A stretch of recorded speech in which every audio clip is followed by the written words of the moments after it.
después veremos algunas cosas de normalidad, de articulación neuromandibular, de periodontal, de lo muscular de repente, ¿ya? Pero vamos a ir viendo algunas cositas y repasando. Por ejemplo, hablábamos siempre que yo puedo hacer el análisis de los modelos, ya sabemos todos, lo puedo hacer a articulador abierto y articulador cerrado, ¿ya? Esto vamos a ir repitiendo siempre. Entonces, análisis a articulador abierto, ¿ok? Y tenemos a articulador cerrado. Hoy día vamos a aprender este análisis a articulador abierto, ¿ya? Recordemos cómo era el articulador cerrado. Decíamos que para hacer un análisis articulador cerrado íbamos a hacer un análisis interarcada, ¿cierto? Cómo se relaciona la arcada superior con la inferior. Y lo íbamos a ver en las 5 posiciones de referencia diagnóstica, ¿cierto? Que era posición retruida de contacto, luego venía máxima intercuspidación, luego venía lateralidad derecha, lateralidad izquierda y protrusiva, ¿cierto? Y cada una tenía sus características propias. Vamos a recordar porque en 2 semanas ya se olvidaron. La posición retruida de contacto había 2 características. Primero, la mandíbula está ¿en qué?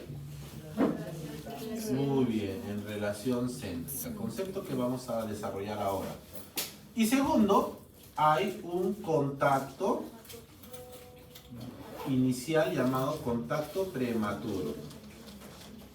Perfecto. En esa posición pasan esas 2 cosas. Hay un solo contacto llamado el contacto prematuro y la mandíbula está en una relación céntrica. ¿Ya? Perfecto, doctor. En máxima intercuspidación, ya esto lo sabemos, ¿cierto? En el sector anterior y en el sector posterior.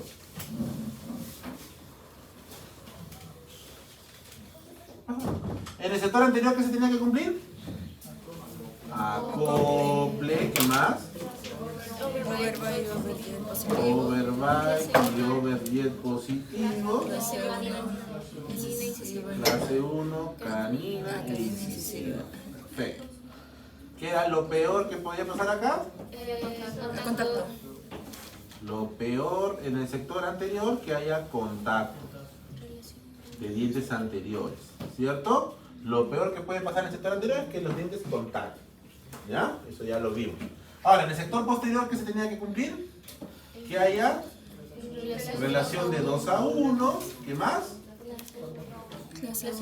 Cúspide, contacto de una cúspide con una fosa o un espacio interproximal. Muy bien. Overbite y overjet positivos. Y por último, clase 1 molar. ¿Y qué era lo peor?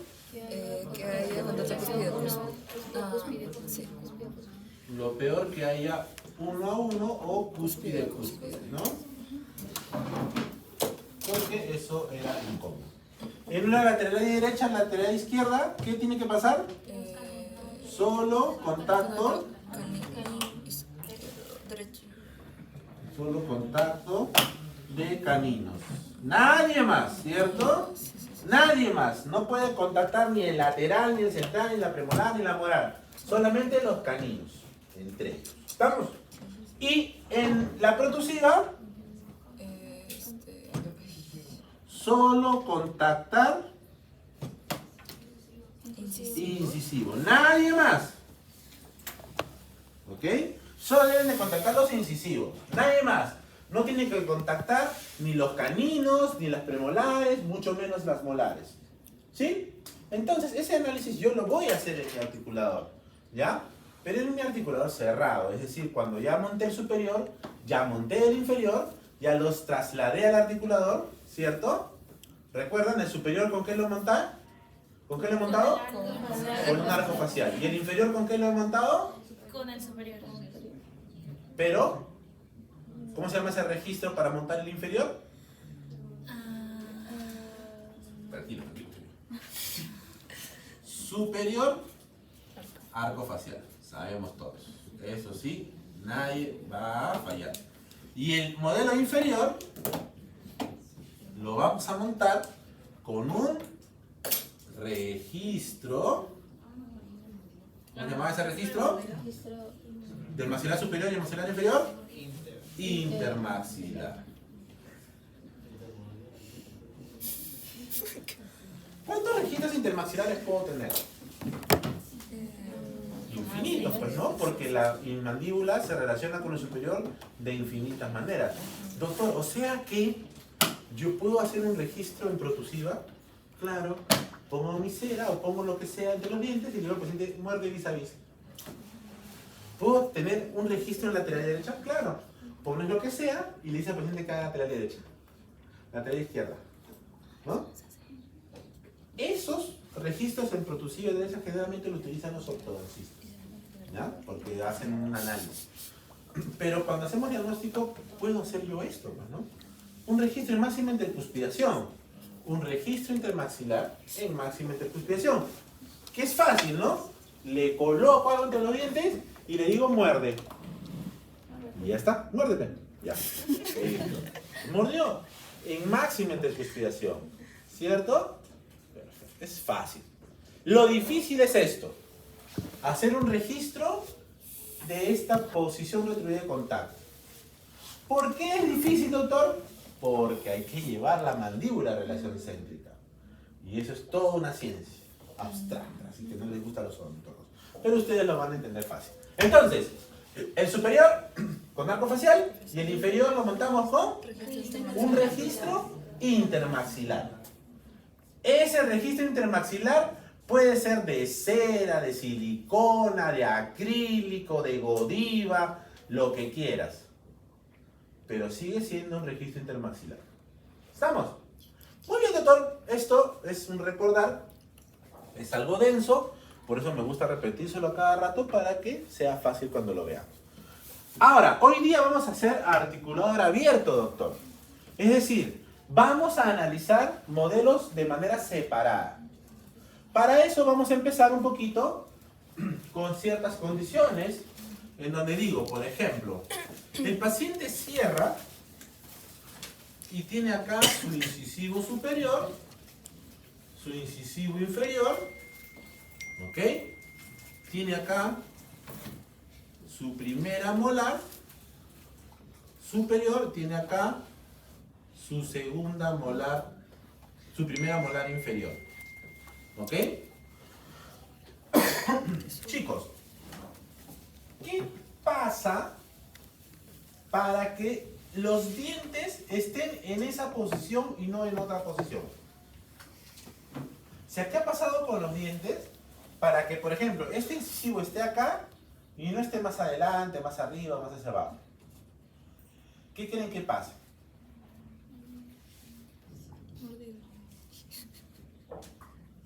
Piensen un poco. O sea, ¿por qué tu molar está ahí y no está más hacia el vestibular, no está más hacia el lingual, no está extruido, no está intruido? ¿Por qué? Porque en cada una de las piezas dentarias, o mejor dicho, sobre cada una de las piezas dentarias, confluyen múltiples fuerzas. ¿Ya? ¿La fuerza qué es? Un vector. Todo vector tiene dirección y aceleración. el vector. La fuerza es un vector. Fuerza es masa por aceleración. Todos sabemos eso, ¿cierto? Pero la fuerza en magnitud es un vector. Y el vector tiene dos componentes. Todo vector tiene dos componentes: dirección y magnitud, pues, chicos, ¿cierto? No es lo mismo un vector de 2 centímetros de 10 centímetros. ¿Ya? Ojo, estoy hablando de vectores. No estoy hablando de flechas, ni de líneas imaginarias, ni de ejes. Eso ustedes por física lo saben y lo dominaron, ¿cierto? Entonces, porque han visto eso, ¿no? En el colegio. ¿Sí o no? Entonces, chicos, toda fuerza tiene dirección y tiene magnitud. ¿Ok? No es lo mismo que yo ofrezca esta fuerza, es una dirección, una magnitud, que esta fuerza es la misma dirección y otra magnitud. Entonces, ojo, yo puedo aplicar una fuerza en una misma dirección, pero en diferentes magnitudes. ¿Estamos? La cosa, doctor, que en cada una de las piezas dentarias de mi boca confluyen un montón de fuerzas y cuando sumo todas esas fuerzas, ¿qué da? ¿Cuánto debería de dar? Ustedes han sumado vectores, ¿no? ¿Sí? ¿Nunca han sumado vectores en el colegio? Sí. ¿Sí han sumado, pues, ¿sí o no? Ya, bueno. Cuando yo hago la sumatoria de todas las fuerzas que se ejercen sobre una pieza dentaria, para que esa pieza dentaria esté ahí, quiere decir de que todas las fuerzas que recaen sobre ella suman 0. Doctor, si no sumara 0, ¿qué pasaría? El diente comenzaría a moverse. Es lo que hago yo, por ejemplo, cuando hago un tratamiento de ortodoncia, ¿no? Aplico una fuerza, rompo el 0 y comienzo a mover el diente hacia un lado. ¿Entienden? Entonces, a eso le llamamos que la suma de las fuerzas que se aplican en una pieza dentaria suman 0. Por eso hay una teoría que es la teoría del espacio neutro. ¿Qué quiere decir, doctor? Mis dientes están en un espacio neutro. Es un espacio en mi boca donde la sumatoria de todas las fuerzas es 0. ¿Estamos? La pregunta es, ¿cuáles son esas fuerzas?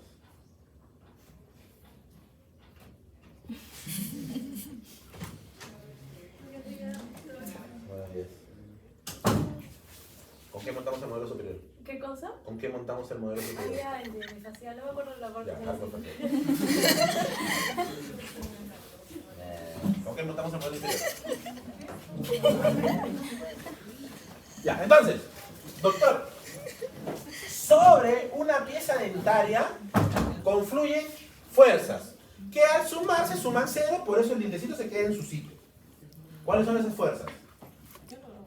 Dígame.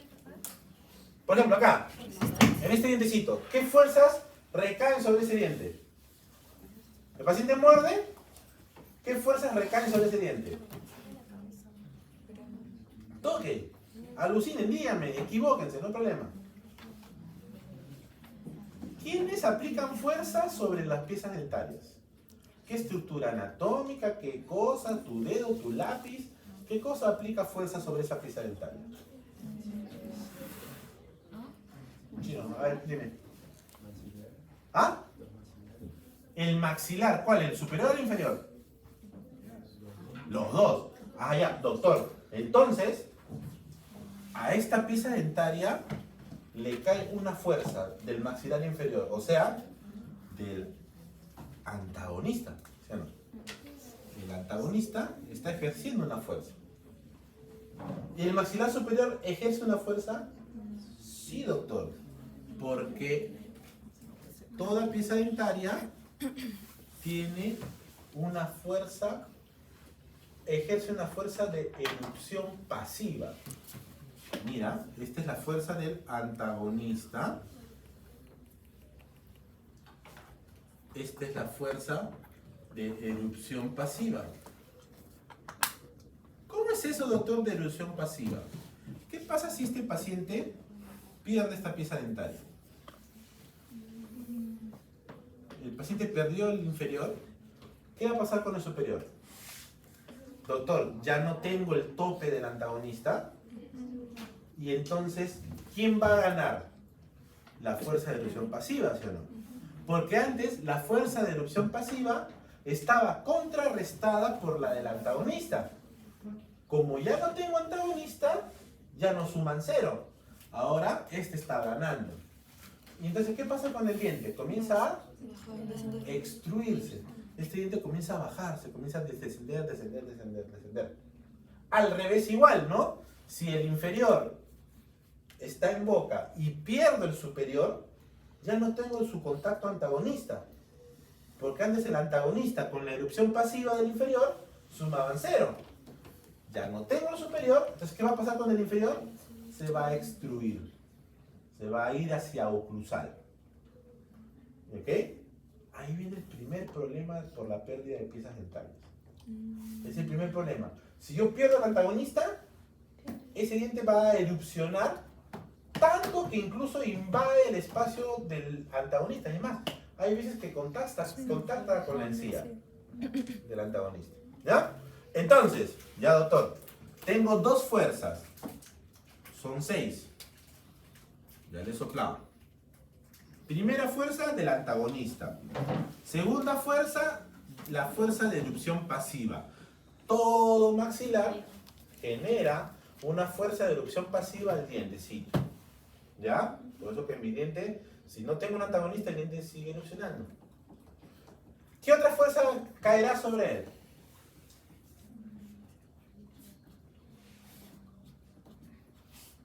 Imagínense ustedes, yo soy un diente. ¿Quién me contacta acá? ¿Quién contacta acá? ¿Quién contacta arriba? ¿Quién contacta abajo? ¿Ah? Dilo nomás, sin miedo a equivocar, no te juzgo. ¿Ah? ¿Alguien dijo algo? ¿No dijiste nada? Dientes adyacentes. No, o sea, el antagonista ya tenemos. Vestibular, carrillo. ¿Ah? Carrillo. ¿El carrillo? Claro, pues. El carrillo ejerce una fuerza por vestibular, ¿sí o no? Claro. Y por el otro lado, ¿quién ejercerá la fuerza? Lengua. Entonces, tengo la fuerza de los labios y carrillos. Y por el otro lado tengo la fuerza de la lengua. ¿Han visto pacientes con macroglosia? Sí. Generalmente pacientes que tienen algún síndrome tienen macroglosia. ¿Y sus dientes cómo están? Separados, obstruidos, vestibularizados. ¿Cierto? Porque la lengua está ganándole a la fuerza de labios y carrillos. ¿Cierto? Entonces, una pieza dentaria, hasta ahora tengo 4 fuerzas. Una fuerza de erupción pasiva, una fuerza antagonista, la fuerza que ejercen mis labios y carrillos y la fuerza que ejerce la lengua. Hay pacientes, por ejemplo, que rechinan o bruxan. Esos pacientes cuando bruxan hacen eso. Están apretando sus carrillos bastante por acción muscular. Tú les abres la boca y en sus carrillos están las marcas de sus dientes. Se llama interdigitación o interdentación por la línea de oclusal. ¿Ya? Porque mis carrillos están presionando mucho. ¿Ok? Entonces, tengo la fuerza de los labios, tengo la fuerza de la lengua. ¿Qué otra fuerza ejerce sobre el dientecito?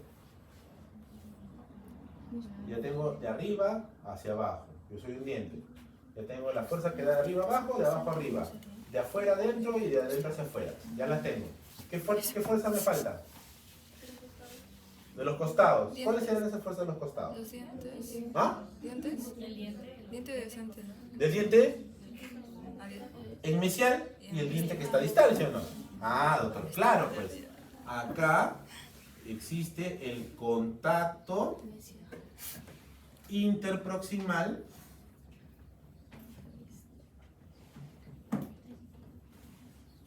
mesial, ¿sí o no? Porque acá ¿quién está? Está la primera premolar y acá hay un punto de contacto y acá viene el contacto interproximal distal. Doctor, ¿cómo es que influye esas fuerzas de contacto mesial y distal? Mira, ¿tú te acuerdas cómo estaban, era la anatomía de las molares inferiores? Teníamos una molar inferior así, ¿cierto? ¿Y cómo estaban sus raíces? hacia distal, ¿sí o no? ¿Sí? O sea que el eje de estas molares es ligeramente hacia mesial. ¿Cierto? Entonces, ¿qué pasa? Acá yo tengo una premolar, ¿no? Y por alguna razón, yo perdí esta premolar. Si yo pierdo esta premolar, ¿qué sucede? Acá tenía la fuerza del contacto mesial que sumada a la fuerza del contacto distal daba 0. Ahora no tengo esta. ¿Qué creen que va a pasar con esa pieza dentaria? Se va ¿a dónde? Mesial, O mesial. sea, a eso le decimos, se va a mesializar. Esta pieza dentaria se va a inclinar más. Y ahora va a estar así. ¿Ok? ¿Cuál es el problema? Que cuando una pieza se inclina, esta cúspide distal se eleva. O sea, mi dientecito, en vez de estar así derechito, como yo perdí el diente que estaba en mesial, se inclina, se mesializa, se mesializa, se mesializa. ¿Ok? Es por eso, ese es el segundo problema que tenemos cuando perdemos piezas dentarias. O sea, doctor, que si yo pierdo una pieza dentaria, el antagonista se va a extruir y el distal se va a mesializar. Sí. Todos esos problemas se originan. ¿Por qué? Porque los dientes, ¿qué van a buscar? Van a buscar el cero, pues, ¿no? Van a buscar llegar a un cero, llegar a una zona neutra. ¿Estamos? Entonces, por eso que, por ejemplo, pacientes con algún hábito, niñitos con disintosucción, están aplicando más fuerza que la que deberían. Entonces los dientes comienzan a vestibularizarse, ¿no? Pacientes, por ejemplo, con algún problema de frenillo corto en la lengua, ¿no? Entonces no hace mucha fuerza la lengua sobre el paladar superior. Entonces el paladar no se profundiza tanto y el arco se comienza a estrechar, ¿cierto? Entonces todos esos problemas comienzan a darse. ¿Por qué? Porque sobre una pieza dentaria influyen 6 fuerzas. El antagonista, la fuerza de erupción pasiva, labios y carrillos, la lengua, contacto interproximal mesial y contacto interproximal distal. ¿Sí? Muy bien, doctor. Entonces, yo sé que en mi boca voy a hacer, o mejor dicho, en esta parte de la evaluación, voy a evaluar maxilar superior y maxilar inferior por separado. ¿Y qué voy a analizar primero? Más allá de forma y tamaño, voy a analizar que los dientes estén correctamente alineados. ¿Ok? Entonces, a partir de ahora, yo voy a verificar la alineación de mis maxilares por separado, ubicando 3 cosas. ¿Cuáles son esas 3 cosas, doctor? Las líneas parabólicas es una. Cuando hago una evaluación articulador abierto, voy a analizar las líneas parabólicas. Muy bien. ¿Qué más voy a analizar, doctor? Voy a analizar los ejes longitudinales. ¿Qué cosa, doctor? Y por último, voy a analizar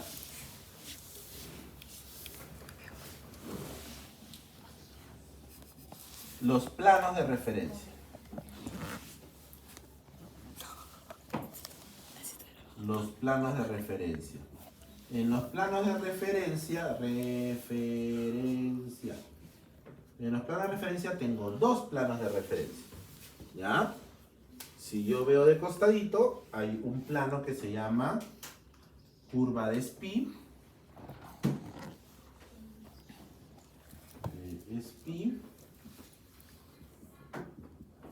Y la otra que se llama curva de Wilson.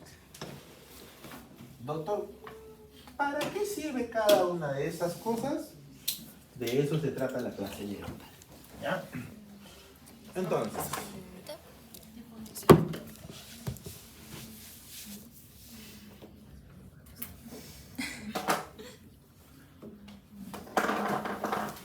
vamos a ver.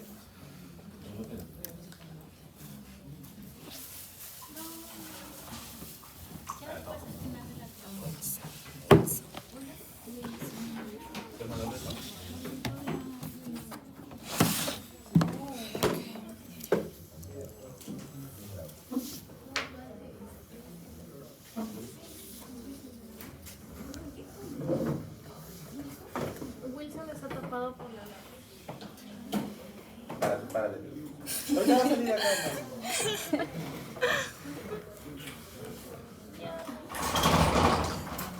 Entonces, recapitulando. Decíamos que la oclusión dentaria, ¿ya?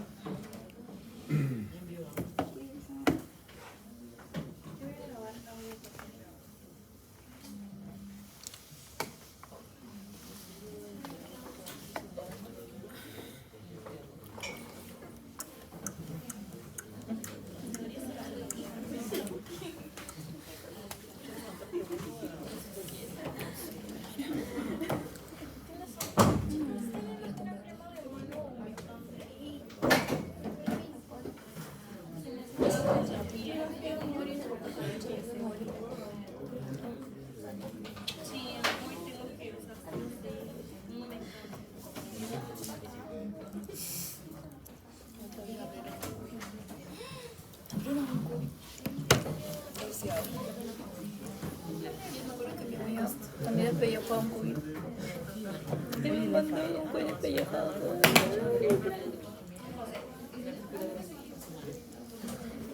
Entonces, hablábamos que los dientes se disponían pues en forma de arcos porque había un equilibrio de fuerzas. Habían 6 fuerzas que se generaban o que caían sobre cada pieza dentaria y la sumatoria de esas fuerzas iba a ser 0.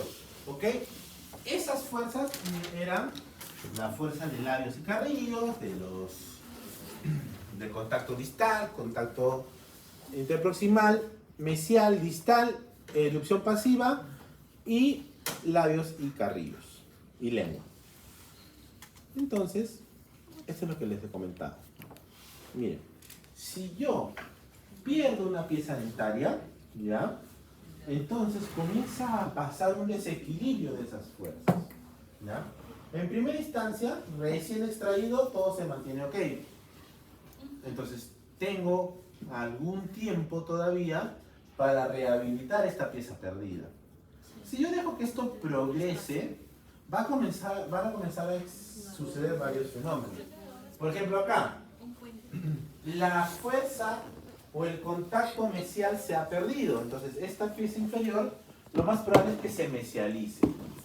Acá, la fuerza del contacto antagonista se ha perdido. Por lo tanto, esta pieza dentaria se va a erupcionar, va a extruirse. Esta pieza dentaria ha perdido un contacto distal. De repente comienza a separarse del diente de adelante, ¿ya? Porque ya no tiene un tope atrás, entonces el diente comienza a separarse y se genera un espacio entre los dos dientecitos donde el paciente a cada rato se queja porque se le mete la comida, ¿ya? Entonces mira lo que sucede. Se extruyó. Como se extruyó, ¿qué pasa? Comienza a exponer la raíz, ¿ok? El paciente comienza a tener sensibilidad. No solamente se ha extruido, las otras dos piezas se han mesializado. Al mesializarse, miren, la cúspide distal se ha elevado. Entonces, el paciente que antes mordía así, ahora, como sus dientes están así, tiene que reacomodar la mandíbula para volver a llegar a una máxima intercuspidación. En otras palabras, la mandíbula, en la medida de que mis dientes comienzan a variar su posición, ¿ok? La mandíbula va a comenzar a hacer un reacomodo. ¿Y ese reacomodo qué es? Esa máxima intercuspidación se va a ir alejando cada vez más de la relación céntrica, es decir, de la posición inicial. Cuando yo nazco, mi mandíbula está en una posición inicial, ¿cierto? En la medida de que mis dientes comienzan a modificar de posición, la mandíbula comienza a adoptar otra posición de acomodo o de estabilidad.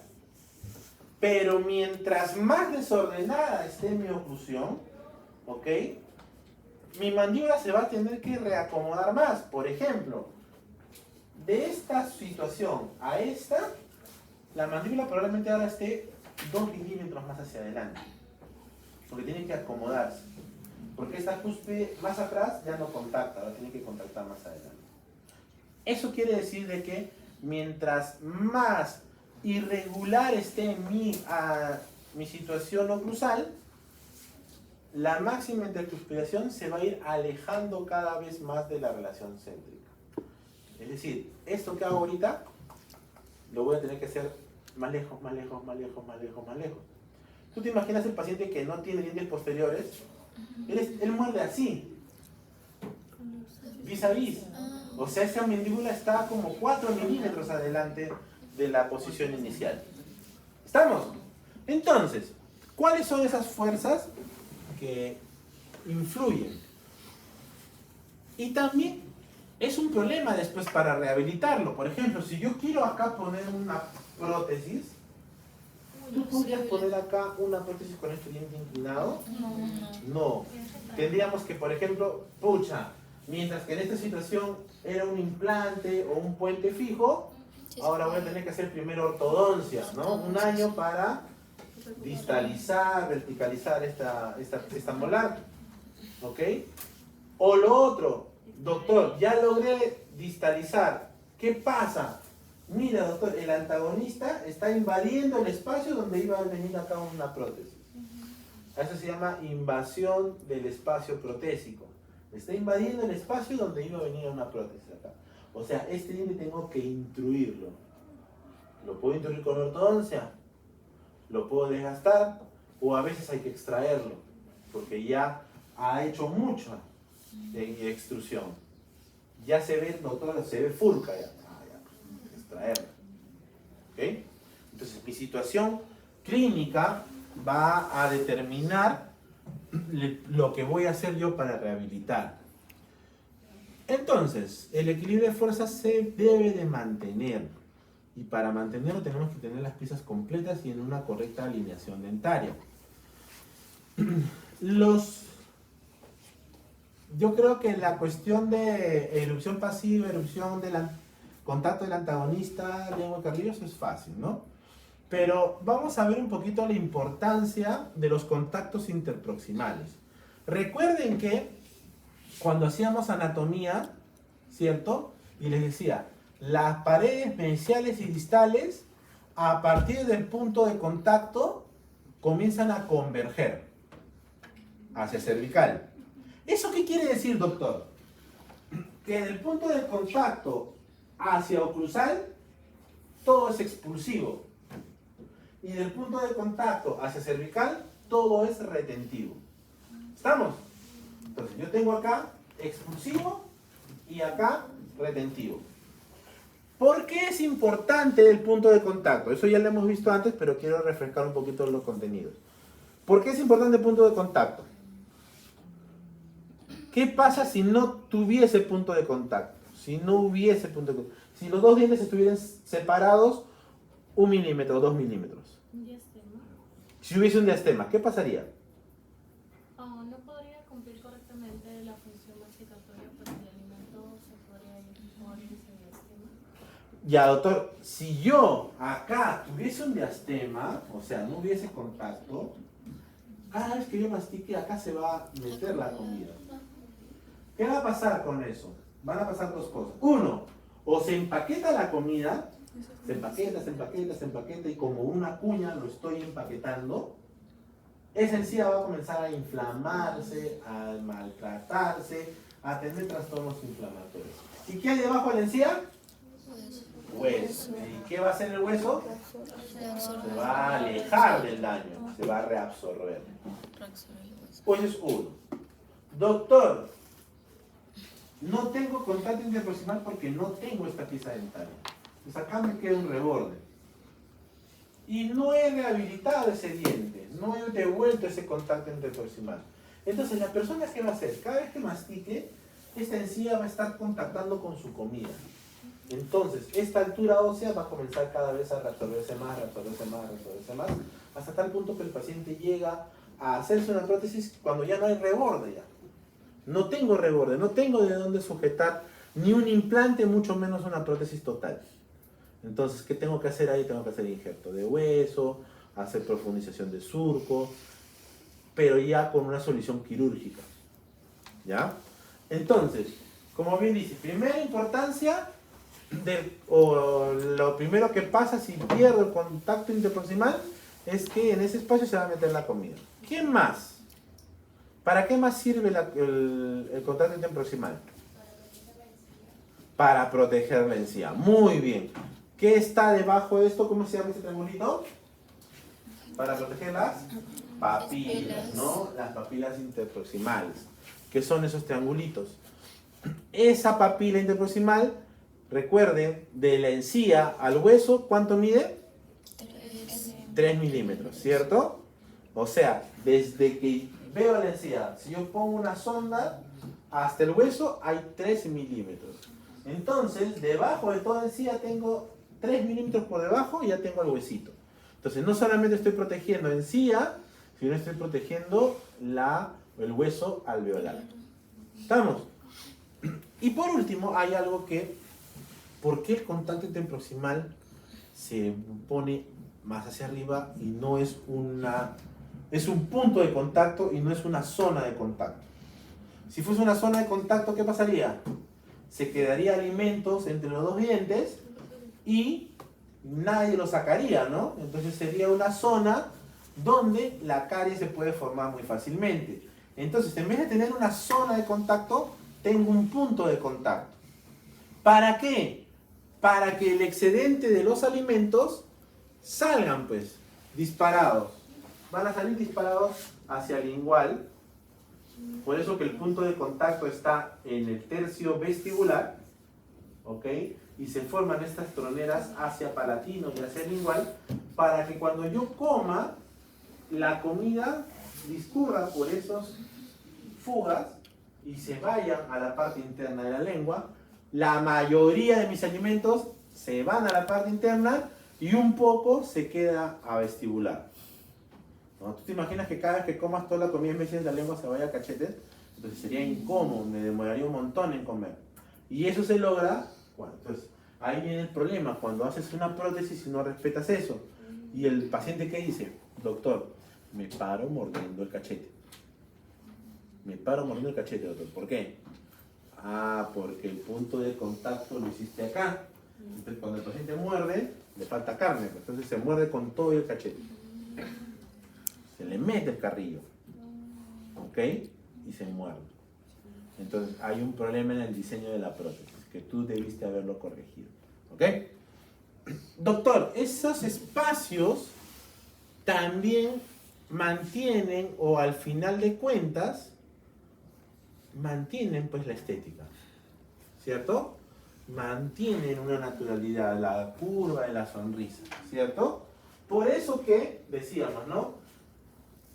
El punto de contacto va subiendo, ¿no? De mesial a distal. Siempre el punto de contacto mesial es más bajo que el punto de contacto distal, porque del central al lateral, el lateral es más corto.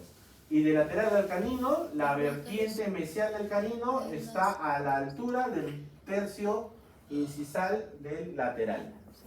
Entonces, esa disposición de los puntos de contacto le da naturalidad al diente. Entonces, no es lo mismo hacer unas carillas o una restauración con resina, ¿cierto? Dándole el punto de contacto interproximal donde debe de ser, que haciendo unas carillas, por ejemplo, con el punto de contacto en el medio. ¿Cierto? Entonces comienzas a tener esos problemas. Y tú dices, doctor, ¿por qué mis dientes se ven tan cuadrados? ¿No? Parecen chicles, doctor. ¿Por qué mis dientes se ven así? ¿Por qué se ven así, doctor?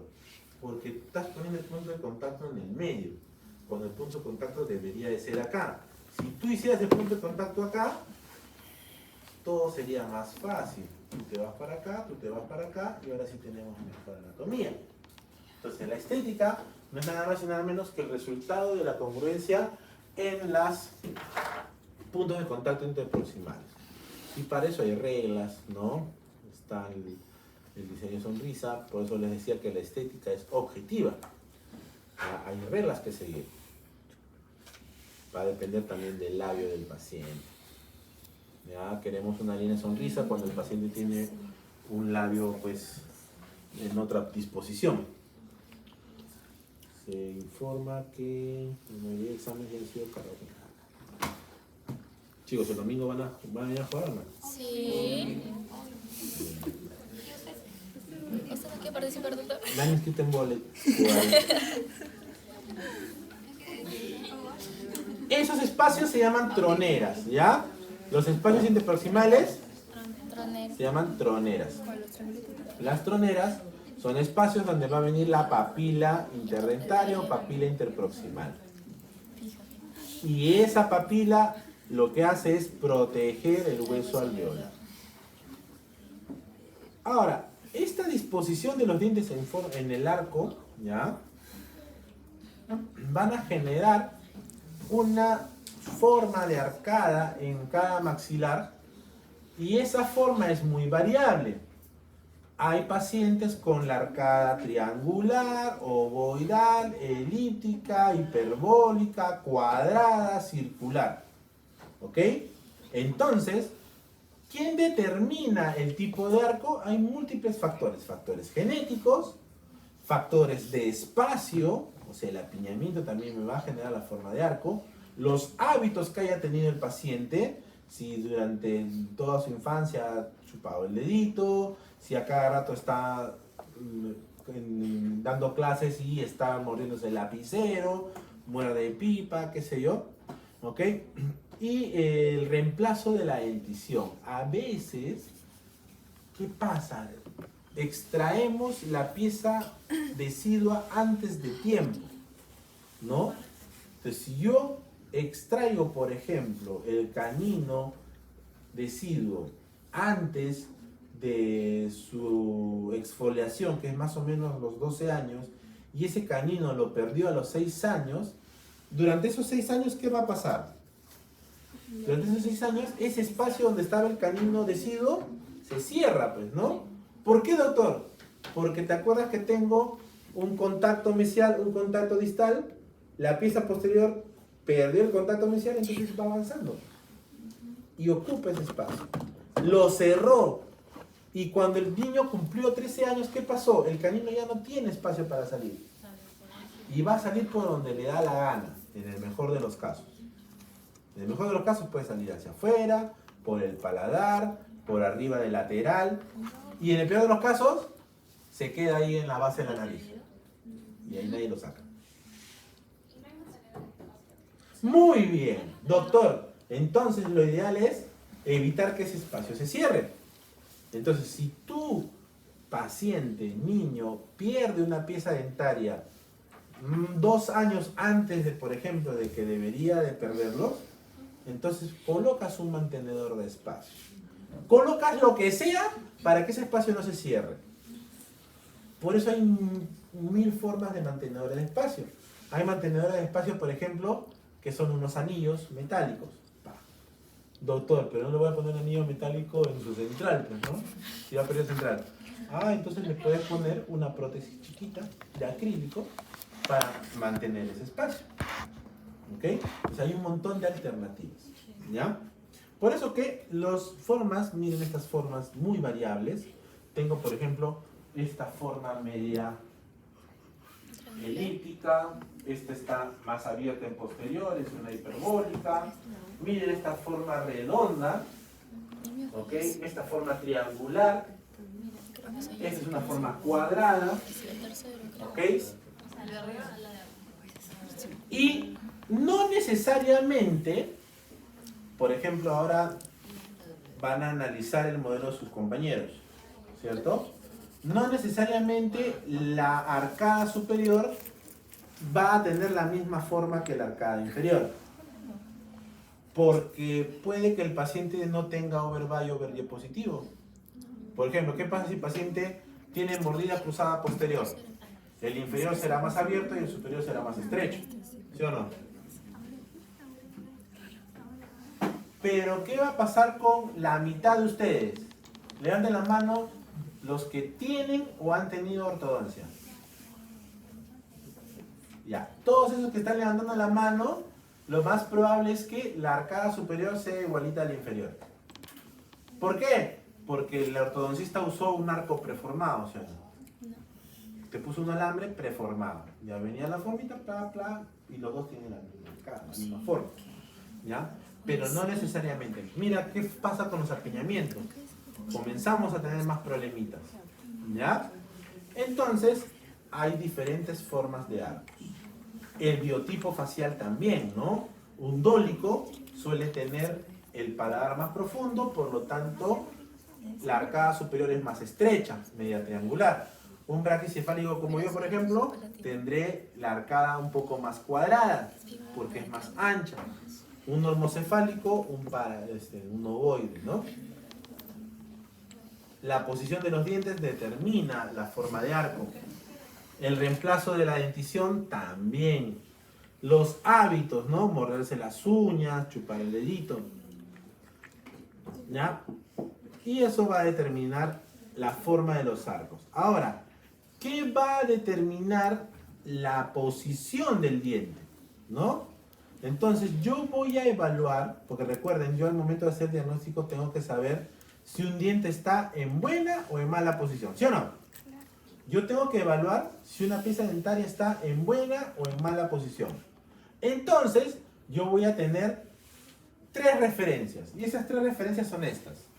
Las líneas parabólicas, los ejes y los planos de referencia. ¿Ya? Vamos a ver las líneas parabólicas. Las líneas parabólicas es bien fácil, chicos. Hay 3 líneas parabólicas. Las de las cúspides vestibulares, las de los surcos centrales y las de los cúspides linguales o palatinos. ¿Y qué voy a hacer? Voy a trazar mi modelo, voy a trazar una línea parabólica externa, que es todas las cúspides vestibulares, bordes incisales, cúspides vestibulares. Una línea parabólica interna que voy a pasar por los surcos centrales y por la mitad de la cara palatino-lingual. Y una línea parabólica interna que va a pasar por todas las cúspides linguales o palatinas, los cíngulos y cúspides linguales o palatinas. ¿Qué crees que podrías observar desde esta vista? ¿No? Porque yo estoy comenzando a analizar. Entonces, primera vista que voy a analizar son las líneas parabólicas. ¿Qué podrías ver ahí? Si un diente está ¿cómo?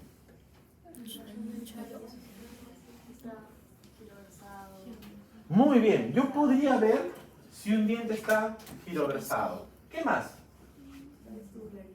Si está hacia vestibular o está hacia lingual. En esta vista, ¿yo podría ver si un diente está extruido o intruido? No. Entonces, en el análisis de las líneas parabólicas, yo voy a ver, ¿qué cosa? Giroversiones. Muy bien, giroversiones, vestibularizaciones, lingualizaciones o palatinización. Por ejemplo, vamos a analizar esta arcada, ¿cierto? Tengo esta arcada. Yo a simple vista no podría decir qué ha pasado, ¿ya? No podría decir. Por eso me ayudo de las líneas parabólicas. Entonces trazo mis líneas parabólicas y digo, a ver, ¿qué diente está teniendo problemas?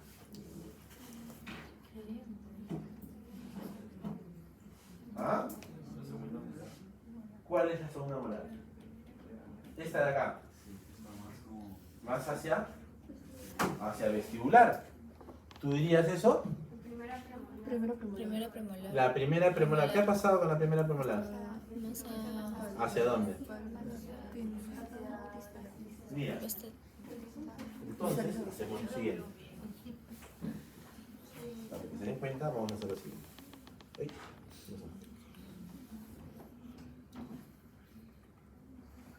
Ahí la. Vamos a hacer este. Vamos a ver, ¿no?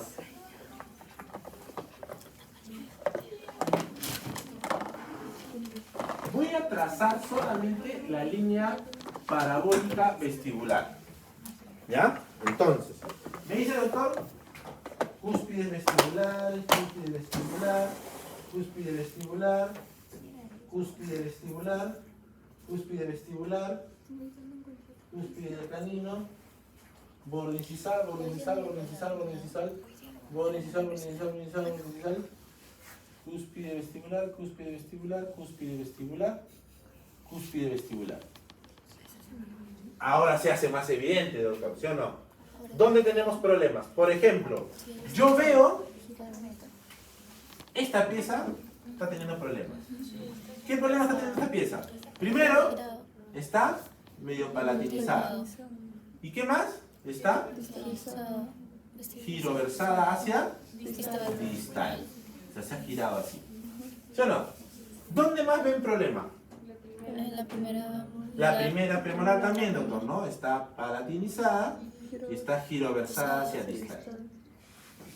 ¿Qué otro problema ven? Yo, por ejemplo, veo que también este canino está medio giroversado. Y en el otro lado, yo creo que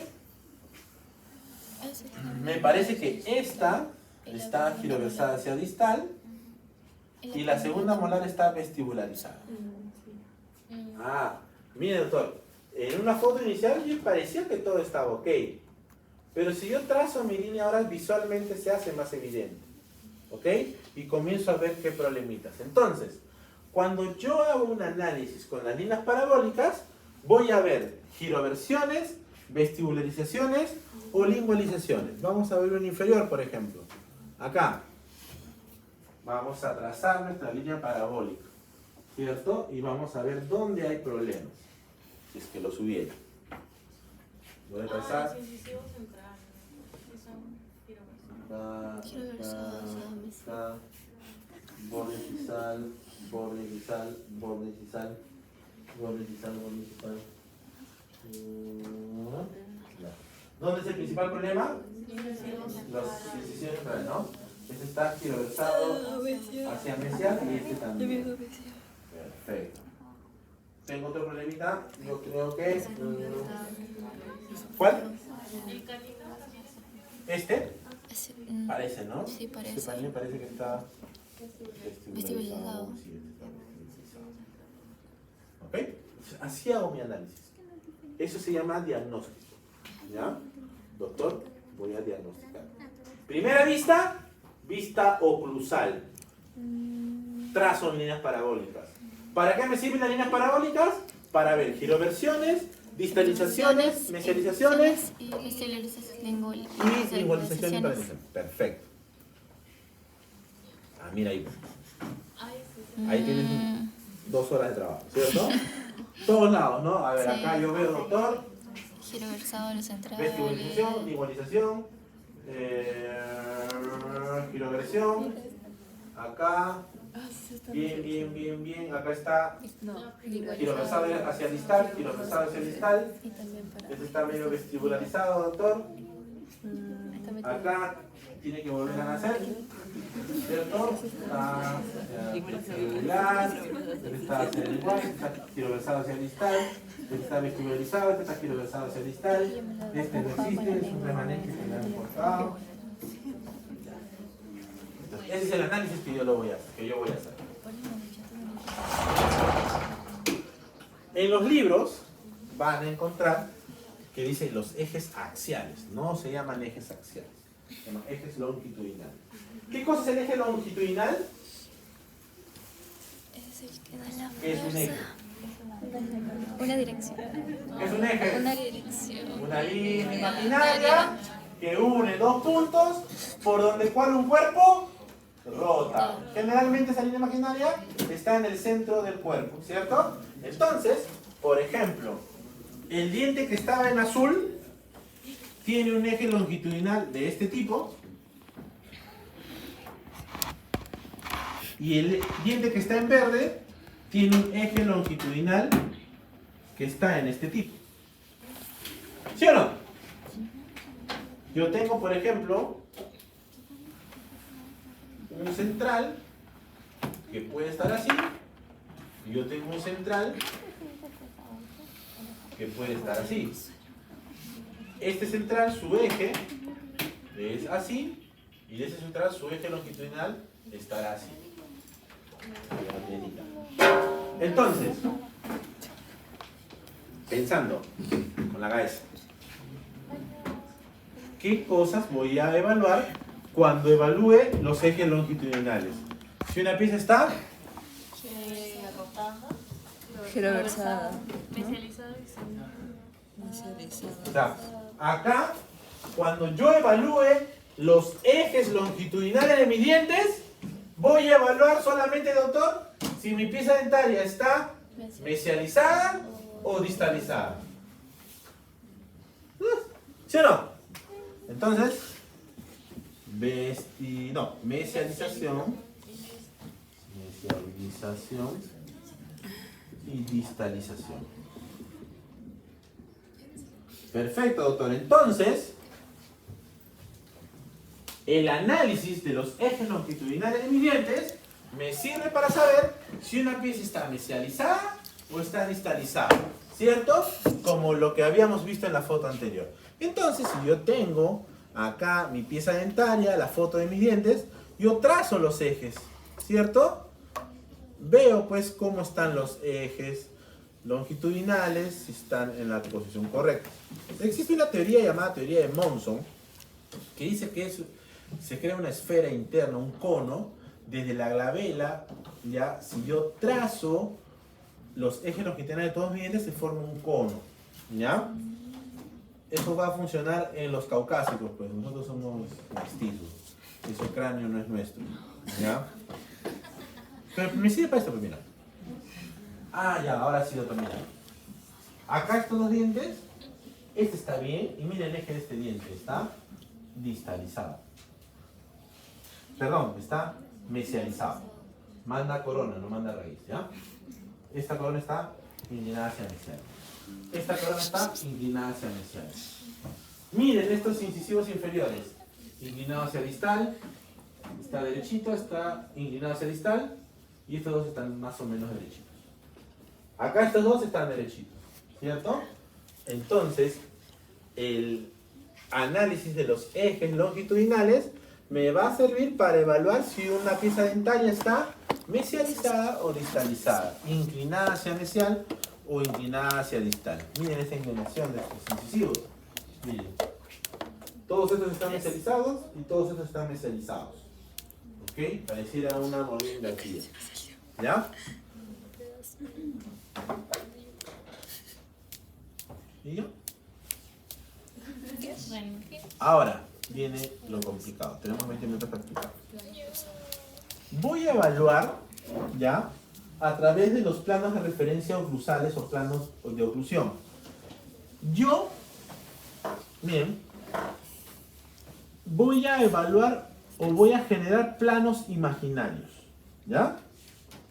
Un plano lo voy a generar de una vista lateral y otro plano lo voy a generar desde un punto de vista frontal. Hay una curva llamada curva de Spee, ¿ya? Y la curva de Spee, ¿qué es? Es una curva que la voy a ver desde un punto de vista sagital. Entonces, la curva de Spee la veo desde un punto de vista sagital. Mientras que la curva de Wilson la voy a ver desde un punto de vista frontal. Miren pues, desde un punto de vista lateral y desde un punto de vista frontal. Alguien me está penando. Entonces, la curva de Wilson me va a servir para evaluar desde un punto de vista frontal. Ya, hasta ahora ya entiendo, doctor, que la curva de Spee lo voy a evaluar viéndolo al paciente de costadito y la curva de Wilson viéndolo al paciente de frente. ¿Estamos? Y ahora definamos esas curvas. La curva de Spee, ¿quién me la define?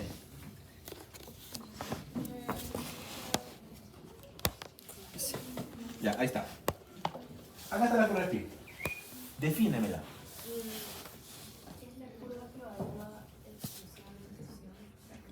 No, defíneme la curva de Spee. No que evalúa, yo estoy. Defíneme la curva. Es una línea imaginaria que pasa por las cúspides vestibulares hasta los bordes iniciales, mejor dicho, hasta la cúspide canino. ¿De los superiores o de los inferiores? Inferiores. Ah, de los inferiores. ¿Ok? Yo estoy en superior, Ya, lo que pasa es que la curva de Spee, por definición, pasa por las cúspides vestibulares de los inferiores. A la curva que pasa por los superiores se llama curva de compensación. ¿Ya? Curva de compensación. Pero técnicamente, la curva de Spee pasa por los inferiores. ¿Ok? ¿Estamos? ¿Sí? Ya, chévere. Lucía, ahora sí. ¿Yo qué voy a evaluar en esta curva? Mejor dicho, para que se forme esta línea imaginaria, ¿esta línea imaginaria es plana? No. No, pues es una curva. Tiene que ser curva, pues. Es una línea media cóncava. Si no fuese plano de Spee, no es plano de Spee, pues es curva de Spee. Para que sea curva de Spee, ¿qué ha pasado? Las cúspides anteriores están un poco elevadas y las cúspides posteriores están un poco elevadas. ¿Cierto? Entonces, yo te pregunto, Lucía, ¿qué debió haber pasado para que esta curva, en vez de estar así, esté así? Que se haya extruido. ¿Quiénes? La primera molar. Muy bien, que esto se haya extruido, que este se haya extruido, que este se haya extruido. ¿Sí o no? O puede ser que se hayan extruido. O puede ser que estas de acá se hayan intruido o no estén. Ah, doctor, he puesto mi curva de Spee, ¿ya? Y en vez de ser una curva, tengo esto.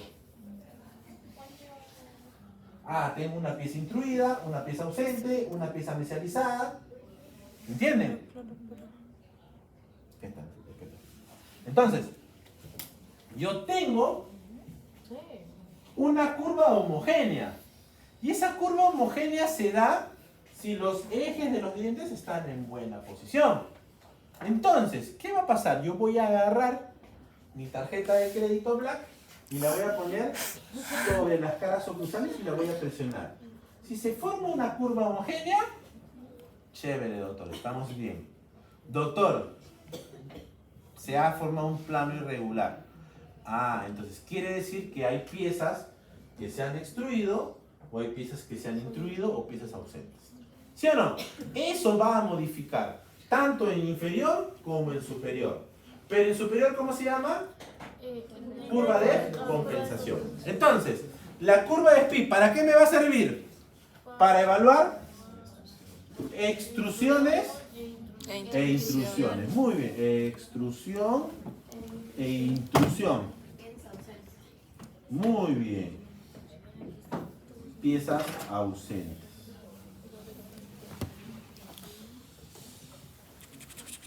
Bien, doctor. Muy bien. Esto está fácil, ¿cierto? Voy a agarrar mi modelo, lo voy a poner de costadito y voy a ver que en el inferior se forme una curva homogénea, casi cóncava. Si está muy cóncava, también es un problema, pues, doctor. Si está invertida, es otro problema, doctor. Si es plana, no es curva, doctor. Entonces, esta curva de Spee va a variar. Mira esa curva de Spee. ¿Cómo pintas esta curva de Spee? ¿No? Tengo este dientecito acá, esto se eleva y esto se baja. Eso es cualquier cosa menos una curva, ¿sí o no? Entonces, ¿qué ha pasado acá? Doctor, esta pieza se ha extruido. ¿Cuánto se ha extruido? Mira, doctor. Media corona. Doctor, estas tres piezas se han extruido. Tanto que, mira, esta tercera, no, esta segunda, y está contratando con la encía. Se ha extruido demasiado, doctor. Y yo quería hacer acá mi prótesis, doctor. Ni cabrón. ¿Cómo hago para hacer una prótesis, doctor? Pero ¿quién quiere una prótesis? ¿Cómo hago para hacer una prótesis acá? Tengo dos opciones. O los extraigo, o le pongo brackets y lo intruyo. ¿Sí o no? Este, doctor, o sea que me está estorbando. Pero, doctor, no se mueve. Está bien fijo. No lo quiero extraer porque me va a hacer bacán para mi prótesis, sino para soportar mi prótesis. Entonces, en vez de extraer, lo desgasto. Pero si yo lo desgasto, ya llega pulpa, pues, ¿no? Entonces, ¿qué hago antes? Claro, pues, le hago una endodoncia, ya no le duele, ahora sí lo desgasto y le hago una coronita a esa altura. Ya regularicé el plano oclusal. ahora sí haz tu prótesis. Primero me regularizas el plano cruzal, me generas unas curvas de Spee estables, homogéneas, ya lo lograste, ahora sí haz tu prótesis. Porque tú no vas a querer un puente de porcelana que sea así, pues, ¿no? Tú vas a querer una cosa homogénea. Ahí empieza el análisis, la importancia del análisis. ¿Cierto? Acá, mira. Mira, el paciente mastica rico acá, mira, decía contrariente. Pero el problema es que no tengo espacio para la prótesis. Y ahí es donde comienzas a planificar. El protesista ha planificado y ha dicho, mira, por acá es mi plano cruzal. Este diente, de repente desgastándolo 1,5 milímetros, chévere, sí la hago.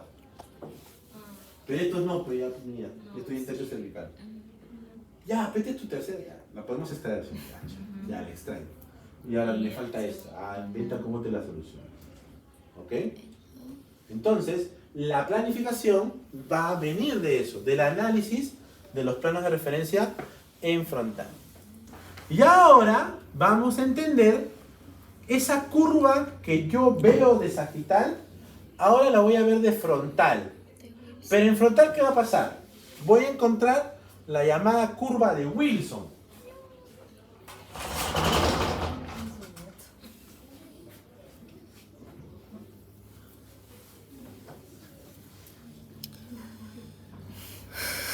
Tenía tu apellido, pero se me olvidó.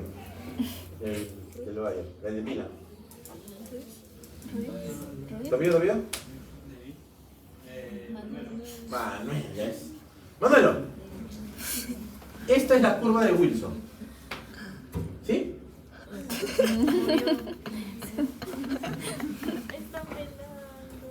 Esta es la curva de Wilson. ¿Ya? Defínemela. Tú puedes. Mira, te doy una ayuda. Primera molar, no. Segunda molar, segunda molar. Segunda molar, segunda molar. Primera premolar, primera premolar. Defíneme la curva de Wilson.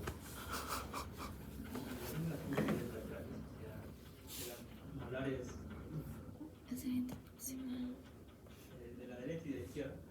Ya, ¿qué cosa pasa? ¿Qué estás uniendo?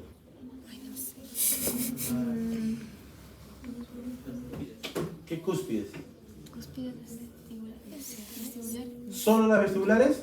¿Solo las linguales o las dos? Ya, entonces, ya dime la definición. Vamos, tienes 10 minutos. La relación de la cúspide más cúspide. Define, ¿qué es esto? Es una línea imaginaria. Bueno, no existe, pero me la imagino. Es una línea imaginaria que pasa por las cúspides vestibulares y linguales de una pieza dentaria hasta su contralateral. Así tienes que decirlo. Entonces, la curva de Wilson es una línea imaginaria que pasa por las cúspides vestibulares y linguales de una pieza dentaria a su contralateral. Pregunto, ¿en el maxilar superior o en el inferior? Inferior. Ambos. En el inferior. ¿Y la superior cómo se llamará? Curva de compensación. ¿Ya? Entonces, por definición, la curva de Wilson pasa por el inferior. Entonces, doctor, estoy en segunda premolar. ¿Sí? Cúspide vestibular, cúspide lingual, cúspide vestibular. Se forma una curva, ¿cierto? Cierra tus ojos. Y ahora tú eres la primera premolar inferior. ¿Te acuerdas cómo era la primera premolar inferior? ¿Cómo era la primera premolar inferior? La cúspide vestibular era alta y la lingual ¿cómo era? Chiquita. Mira, primera premolar inferior, cúspide vestibular, cúspide lingual, cúspide vestibular. ¿Cómo será esta curva? Con un... ¿Más o menos cóncava que el de la segunda molar? Más. Más cóncava, ¿sí o no? O sea, doctor, primera premolar, así. Segunda premolar, así. Primera molar, así. Tercera molar, así. Por raciocinio. Mientras más atrás me voy, esa curva ¿cómo es? Menos pronunciada, más aplanada. Mientras más adelante esté, esa curva ¿cómo es? Más cóncava. ¿Me entendieron? Entonces, eso es parte de mi análisis. ¿Sí? ¿Entendieron eso? Ya, ahora que entiendan esto. Mira, doctor, ¿qué pasa si estoy, o qué crees que ha pasado si estoy en primera premolar y la curva en vez de ser así, está así? ¿La No hay cúspide cosas. vestibular está engrasada? ¿Ah? La vestibular sí. Pudo haber pasado dos cosas, doctor. O la cúspide vestibular se ha adelgazado, o ¿qué cree que haya pasado? La lingual está muy arriba. Mira, cúspide vestibular, cúspide lingual. Ah, se haya Vestibularizado. Que la pieza se haya inclinado hacia vestibular, ¿sí o no? Porque normalmente la premolar inferior es así. Pero si esta pieza estuviese inclinada hacia vestibular, yo tendría una primera premolar así. ¿Me entiendes? Entonces, la inclinación hacia vestibular o hacia lingual va a variar la profundidad de mi curva de Wilson. Me voy por atrás. Doctor, estoy en segundas molares y su curva de Wilson es así. Ya, no, así no debe ser, ¿no? En segundas molares es casi plano. Las segundas molares, ¿recuerdan? Las alturas cuspidas son Sí, casi casi igualitas. Entonces, ¿qué creen que haya pasado para que su curva de Wilson esté así, de pronunciada? Se haya lingualizado. Que se hayan lingualizado todo. Esta segunda molar se ha inclinado hacia el lingual y sus raíces están hacia vestibular. Ah, doctor, ¿no han visto el paciente que tiene la cara cruzal por la lengua? ¿No? Entonces, resumiendo, ¿qué cosa encuentro cuando analizo la curva de Wilson? Vestibularización o lingualización. Vestibularizaciones o lingualizaciones de las piezas, pero desde un punto de vista frontal. ¿Ya está? Entonces, la curva de Wilson me sirve para evaluar vestibularizaciones o lingualizaciones.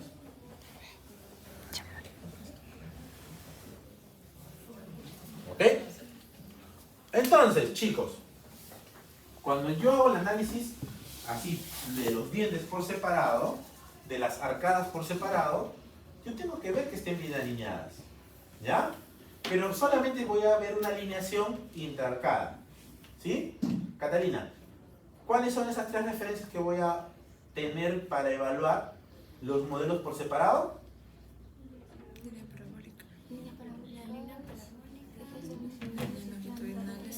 pues. Ya lee.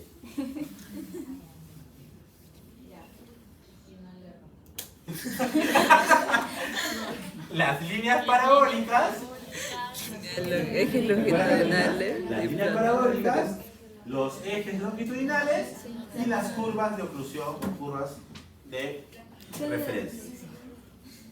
¿Las líneas parabólicas para qué me sirven? Así te voy a agarrar con tu pelota, así. Para quitarme el estrés. ¿Para qué me sirven las líneas parabólicas?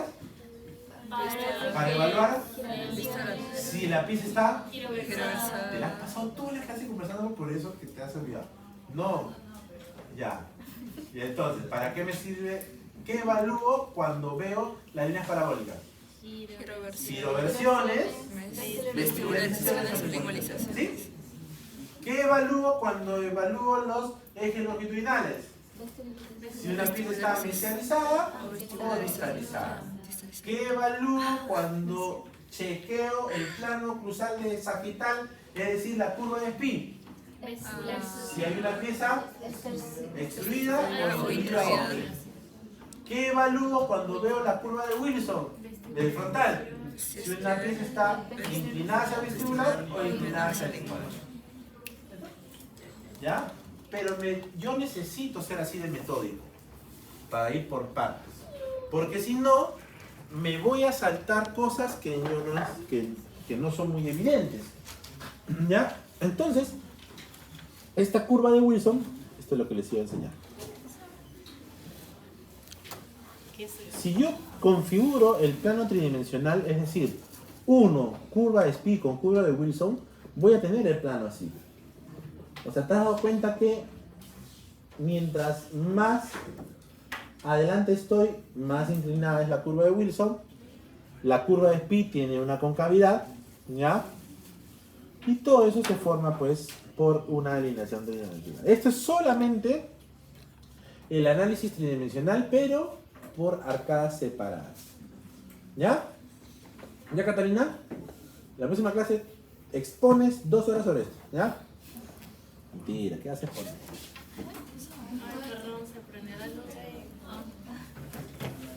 Muy bien, chicos. Entonces, los veo en la práctica.